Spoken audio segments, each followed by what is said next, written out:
So hello everybody. Yes, thank you for joining the privacy talk.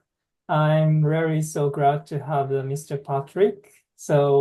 Patrick, thank you for joining today. You're welcome. Thank you. So let's before getting the started agenda, I'd like to speak about his profile. The Patrick is Secretary General of the European Seniors Union and a European political non-governmental organization with a key aim to promote the right of seniors in all domains of life, with a key focus on intergenerational dialogue, active digital citizenship, and the promotion of the positive contribution of senior citizens to public and private policy shaping a democracy. He has been 40 years professionally active, 35 of which at the Council of Europe, especially focused on the transformation processes in organizations, developing a partnership with other international organizations and national partners. Over the past 10 years in the Council of Europe, he was the head of the Information Society Department and the Digital Department and the Government Department. The department developed the latest policy standards on artificial intelligence, electronic evidence in cybercrime, and the modernized Data Protection Convention 108 plus. So it's glad to have a conversation with Patrick. Thank you for joining us today.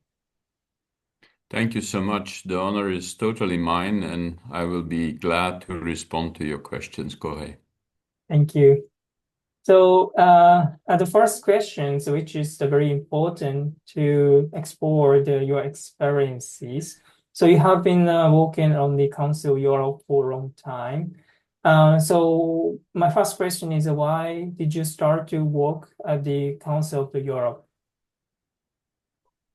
Well, first of all, as a young professional, I was actually committed to volunteer work.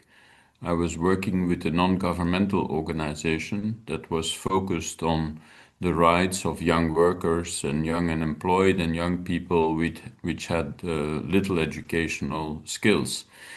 And through that, I actually got to work more and more on social rights, on ensuring that human rights were respected for all different types of groups, including vulnerable groups. And I found within the Council of Europe, which has a youth department, an educational setting to promote the role of such organizations, of non-governmental organizations, and to work with the training of young multipliers, basically.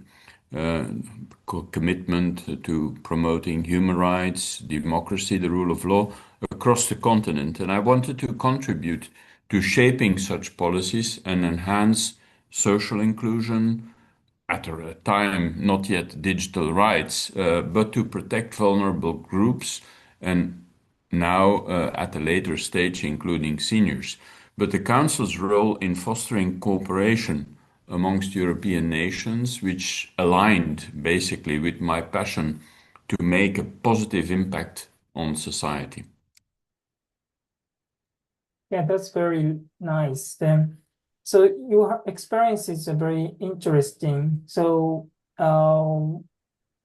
was been coming from your any experience in a childhood or some kind of the motivations why you decided to work on the council. So that's my curiosities. Well, I was a student in political sciences. And as a student in political sciences, I was focusing on diplomacy and I was also focusing on international relations. I got to know the European institutions. At the time, the European Commission was being developed and strong developed. And I got interested to work with European institutions. I actually didn't know much about the Council of Europe as such because it's a smaller intergovernmental organization which dates back to 1949 after the Second World War in order to foster European cooperation amongst European citizens foster cultural cooperation, foster civil society, foster democracy, and so on and so forth. So, as a political scientist, because on the one side I had the motivation from, let's say, my intrinsic motivation of being wanting to improve the situation of more vulnerable groups, I had the other side, the professional interest to be able to work in an international setting. The fact that I like languages and so on and so forth certainly also, promoted my participation and my interest to join the Council of Europe and work in an international diplomatic setting where I felt my competences could be best used. Yeah, thank you for sharing. That's very interesting, the topics that you have started to working on the Council of the Europe. And as the next questions, before the leading of the Council of the Europe, you have been taking a significant role at the head of the Information the Society Department. So could you share about your role and what did you do there? I certainly can, but Kohei, you also have to see that this is the last, the as head of Information Society Department, those are the last 10 years of my career. And you also have to understand that the Council of Europe is a career organization where people tend to stay for a very long time. That's why I stayed there for 35 years. So you don't start directly in a role of responsibility as head of a department. I have had a multitude of experiences. I already mentioned to you before the fact that I worked in the youth sector, in the education sector. I worked in the human resources department in the Council of Europe.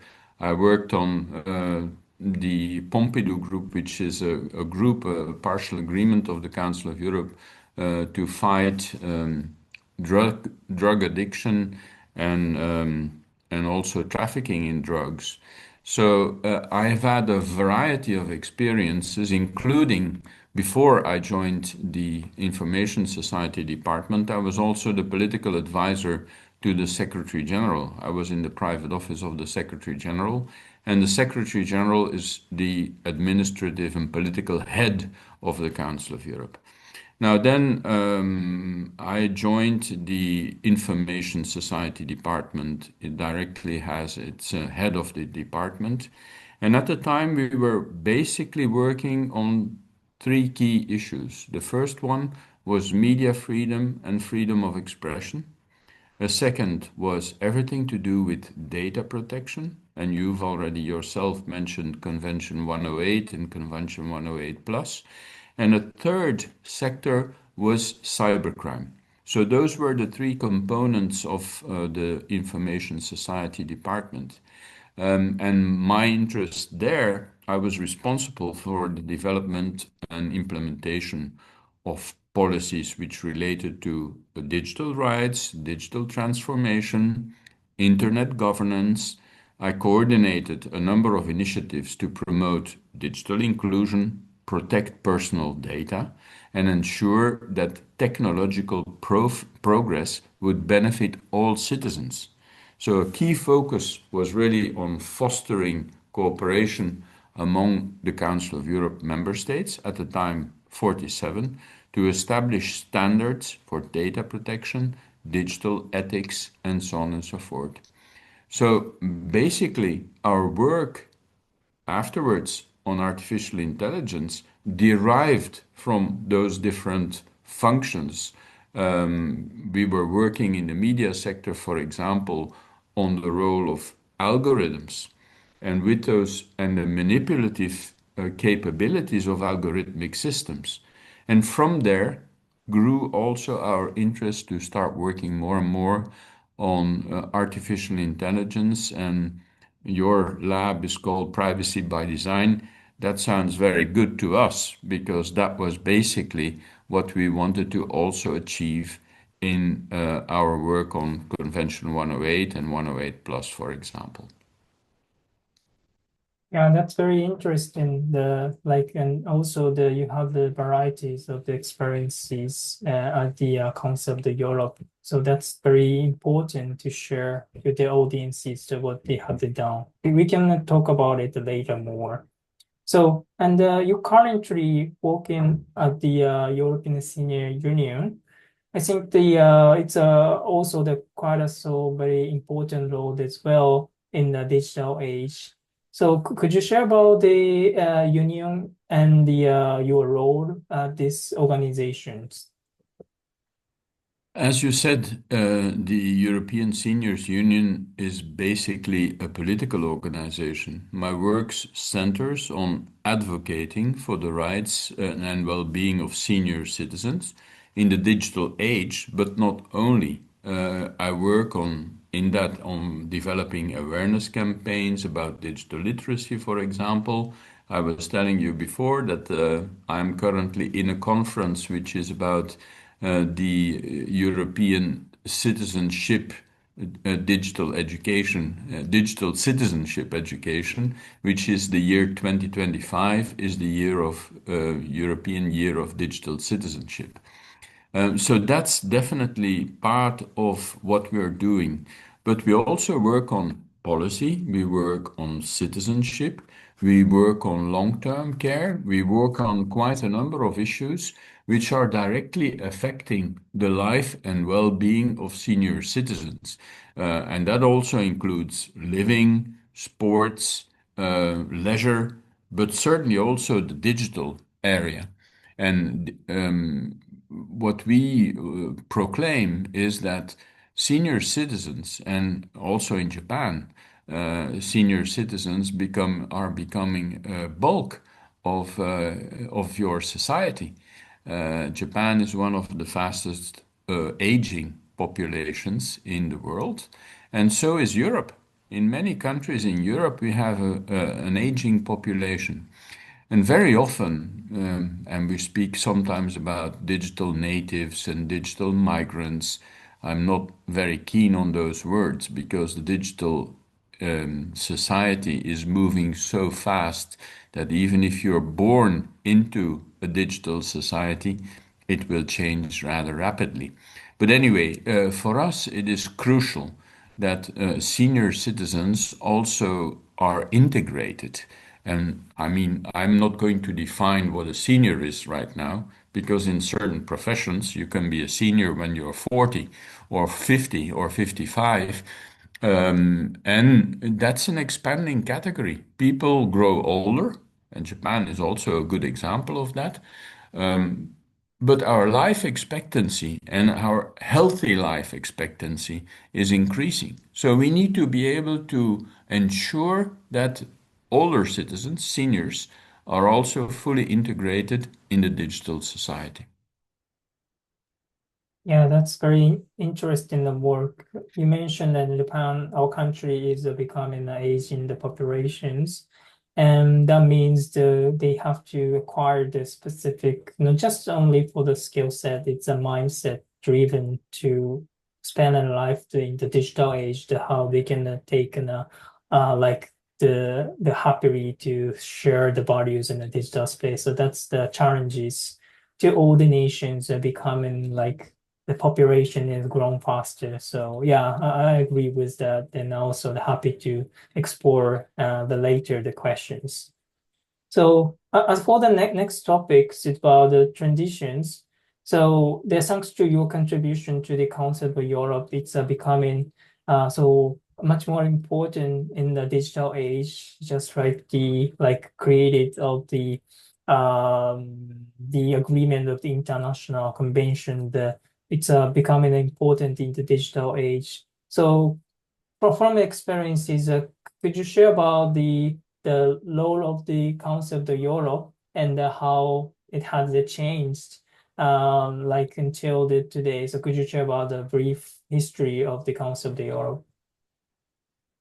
Okay, yes, indeed. I mean, I transitioned somehow from the Council of Europe to the European Seniors Union, and I think it also reflects a shift from my broad policy concerns to move towards targeted advocacy, and direct engagement with senior citizens.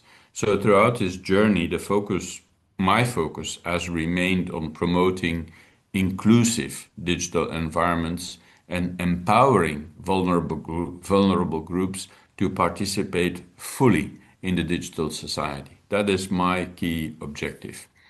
And the role of the Council of Europe, you mentioned it before, and I mentioned it before. The Council of Europe's primary role is to uphold human rights, democracy, and the rule of law across the European countries.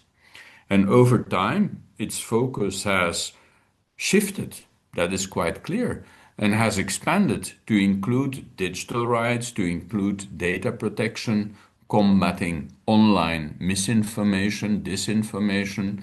And in today's digital age, the Council of Europe continues to play a vital role in establishing standards and fostering cooperation to ensure that those technological advancements they respect fundamental rights and promote social cohesion. And I would add to that also takes on board the environmental consequences of that digital society. So that is basically what I see has changed. Now, what has changed as well, Kohei, you know that as well, the geopolitical situation has dramatically changed. And that goes for the way we deal with our what we call allies, but also the Council of Europe member states. They commit to uh, peaceful conflict resolution. And in the past years, we have seen that one of our former member states invaded and attacked one of the other member states, which is contrary to the statutes of the organization. So, in that respect, well, that country was expelled from the organization. And that sets a completely different context. We cannot ignore the fact that we have war on European soil, which was not the case for so many years.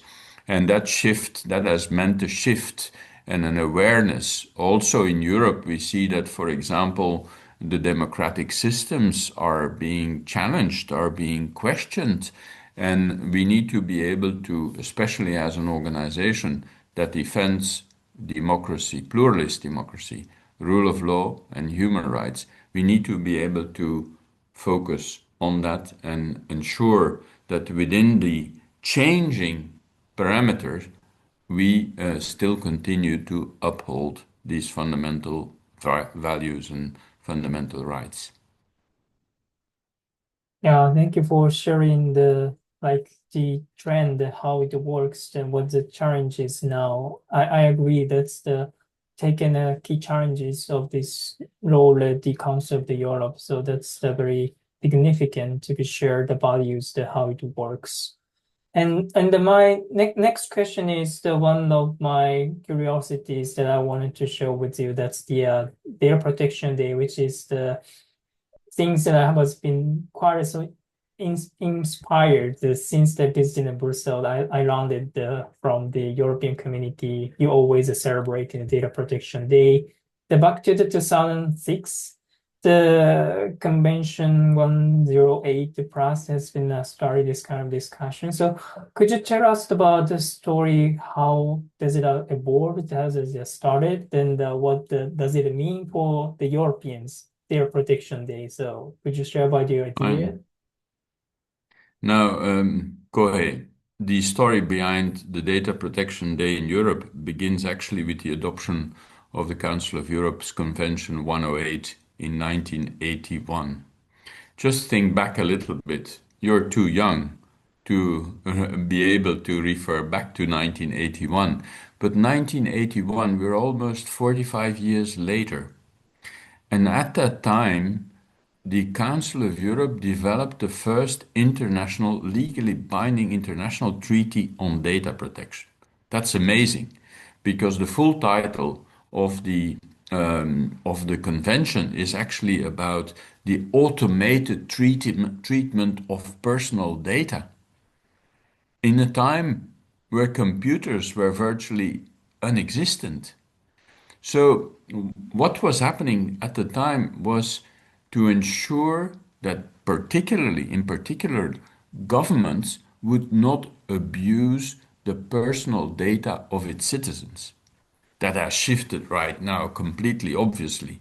And what we have seen with the elaboration of the so-called Convention 108 Plus, which is actually a new convention on data protection, and at the same time, the adoption of the GDPR at the level of the European Union, meant that for us, it was important to keep on raising awareness about the importance of protecting personal data and respecting individuals' privacy rights.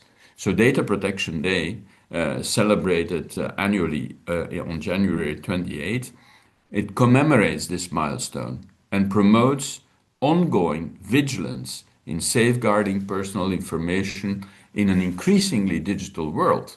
Now, I've said a few things which may need a bit of further explanation because we're talking about, as when we speak about the Council of Europe, we're not speaking about the European Union.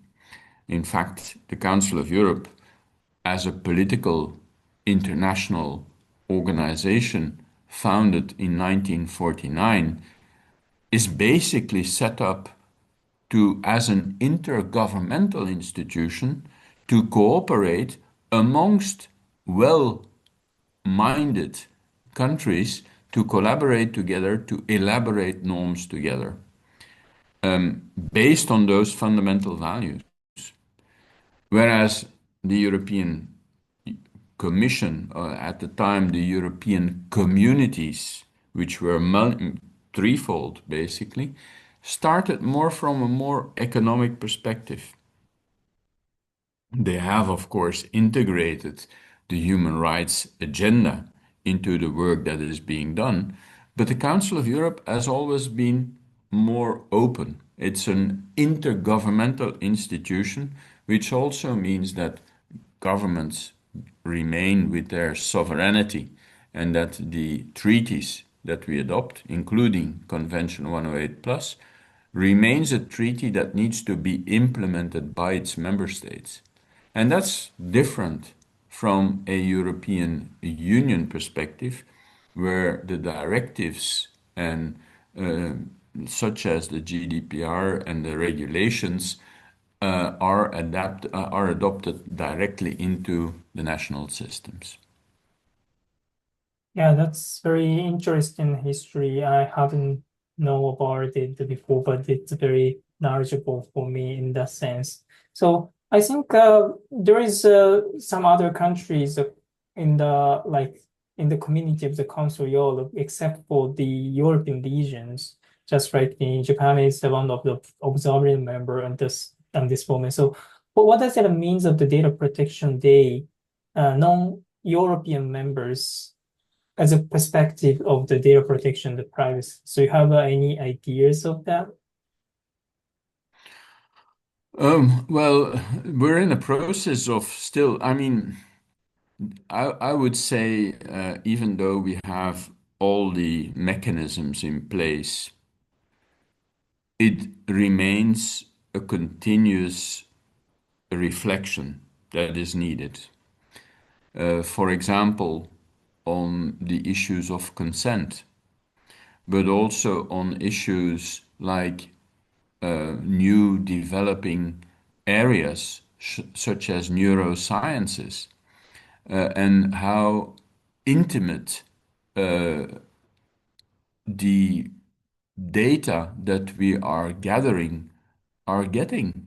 For example, when it comes to video surveillance, when it comes to automated recognition, when it comes to the metaverse, and what is needed in terms of the data that are required in order to be able to make an avatar work perfectly well.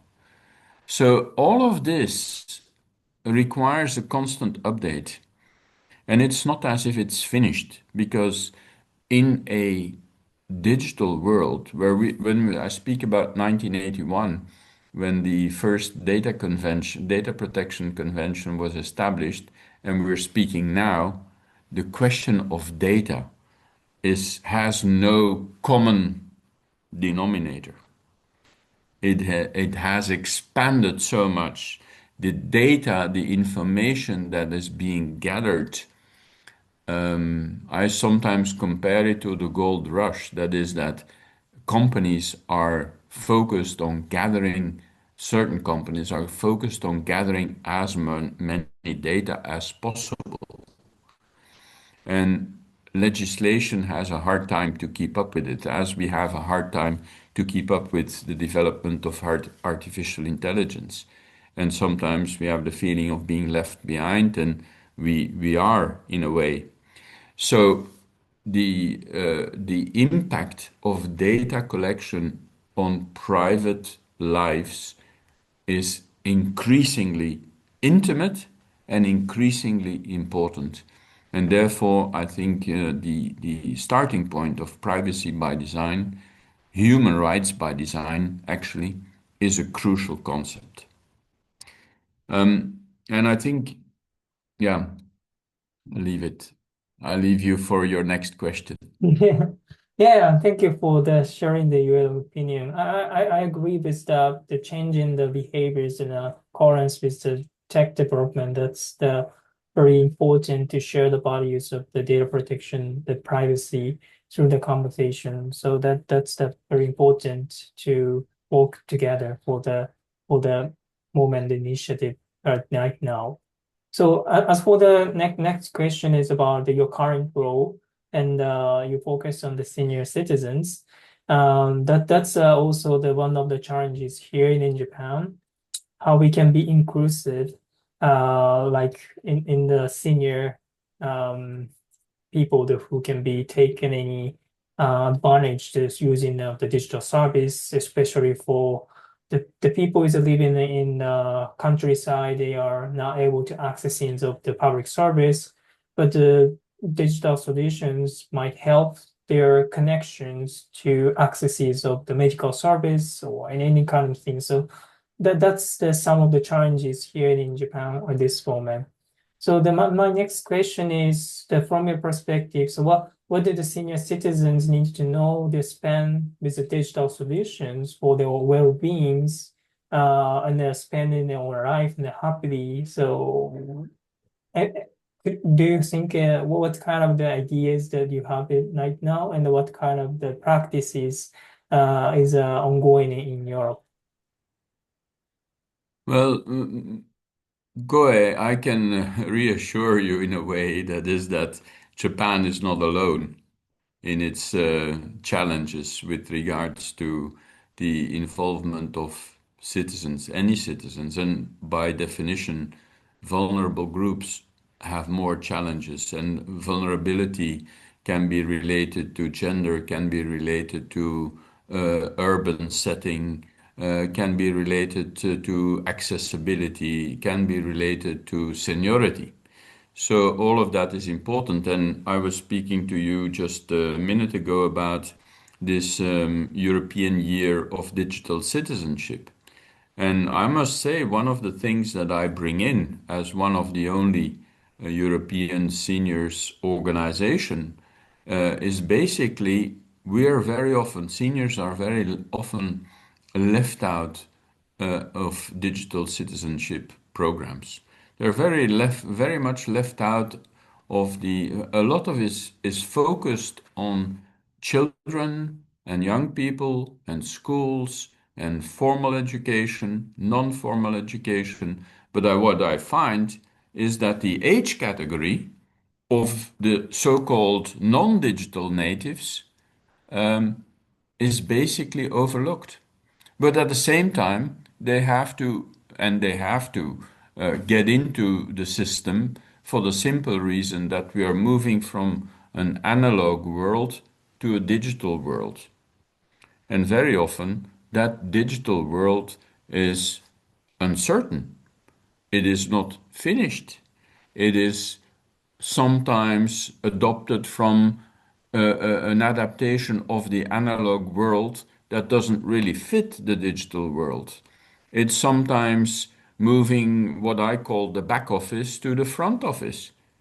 When I sometimes hear that an administration gains time by the use of digital services, that may be the case, but the difficulty that is there for citizens to be able to access those data and to access forms and to access services may become more complex. So, and obviously, and that has been certainly an enormous impact in Europe, that is the whole COVID situation.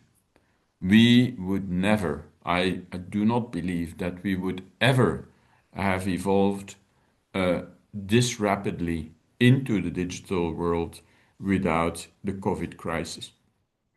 The pandemic has meant, and especially in certain countries, in France, the lockdown was extremely rigid. And that basically meant that citizens, in order to be able to contact each other, even to contact their own family members, needed to go via the digital tools, basically. So, for senior citizens to enjoy digital well being, they need to be equipped with basic digital literacy skills. They need to be able to understand how to protect their personal data. And they recognize online scams and misinformation, many of them which are directed directly to senior citizens. So it's essential that they have access to user-friendly technologies and support systems that empower them to stay connected, to stay informed and secure in their digital lives. And sometimes even I feel that being thrown in a lion's cage. That is, that without being equipped, we're being told, and seniors are being told, now do it.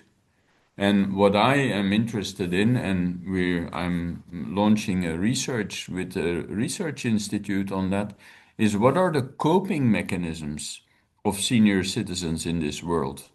Because the thing is not the governmental services may be provided, but on how to access those governmental services and how to deal with that digital world, that is something that we need resilience, we need coping strategies, we need to find out how our senior citizens do.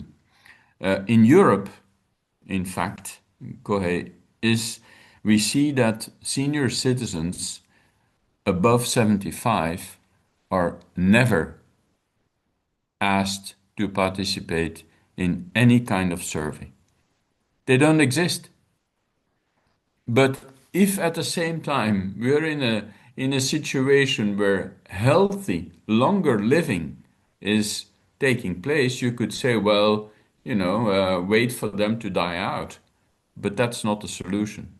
They need to be able to be part of our society, and especially in our aging societies, rapidly aging societies, we need to be able to provide them with the necessary tools to be able to cope with this. Yeah, thank you for sharing.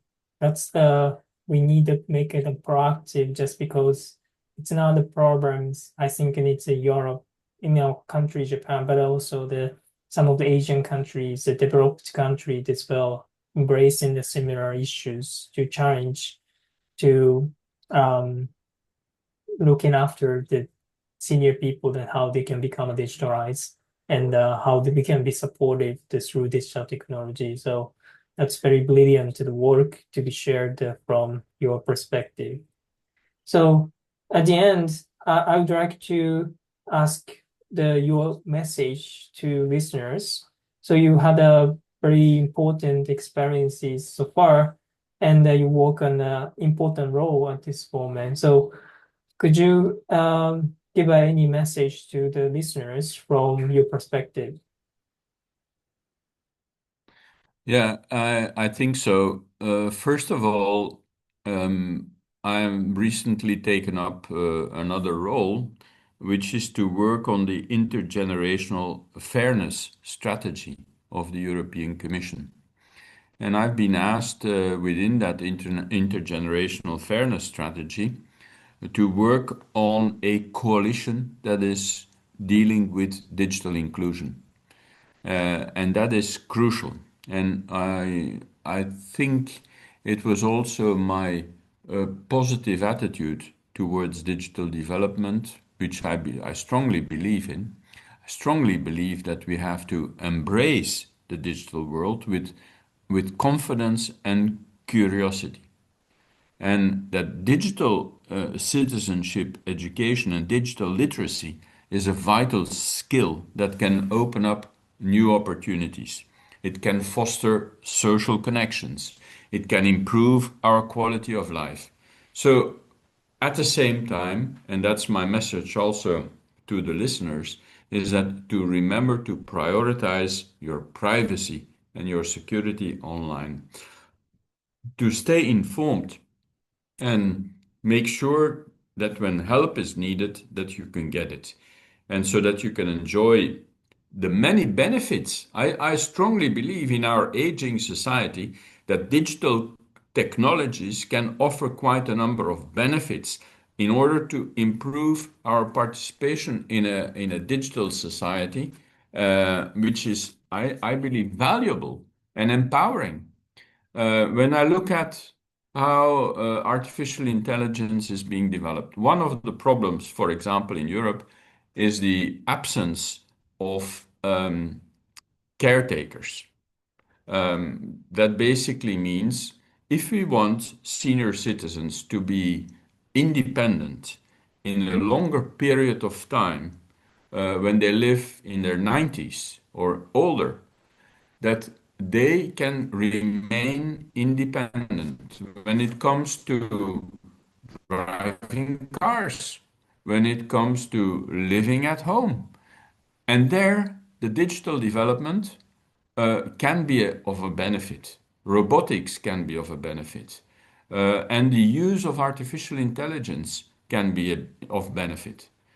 I'll give you, and there is a lot of talk about emotional chatbots, if I may. The thing is also to which extent can we use certain tools in order to help and assist uh, needing seniors? I think that is the future, and we need to really, when we say artificial intelligence for good, then that also means that we should really focus on what is good for our citizens. And in my point of view, Kohai, is of course, I would like to see that artificial intelligence better used. Very often, I'm sorry, I'm expanding a little bit, but for example, autonomous driving, car driving. It is not just an invention to have certain well-placed persons to be able to move around freely. I think there's a potential there in order to assist seniors in their driving capacities, because very often that's the first cutoff of mobility. When we are not able to move around any longer, that becomes there starts the isolation and the exclusion, basically. So my message, as I said, the digital world, we have to approach it with confidence, with curiosity, and ensuring that we take the time and that our organizations, whether that be private sector, government, civil society organizations, and individuals, take their responsibility to ensure that what we're doing goes in the right direction. Thank you. That's a very important message to all the listeners. Of course, they including myself. Then just to be sure that what we can do it in a digital age, not just to be against of the tech and then be the inclusive of the tech in the society. That's very important for us. So, Patrick, thank you for the taking the time. I'm very appreciated to having the dialogue with you this moment. And let's keep updates for the good, better digital society together. Thank you for coming this time. Thank you so much, Kohei. Thank you for the invitation, and I hope your listeners will have a positive message about my contribution. Thank you so much. Thank you.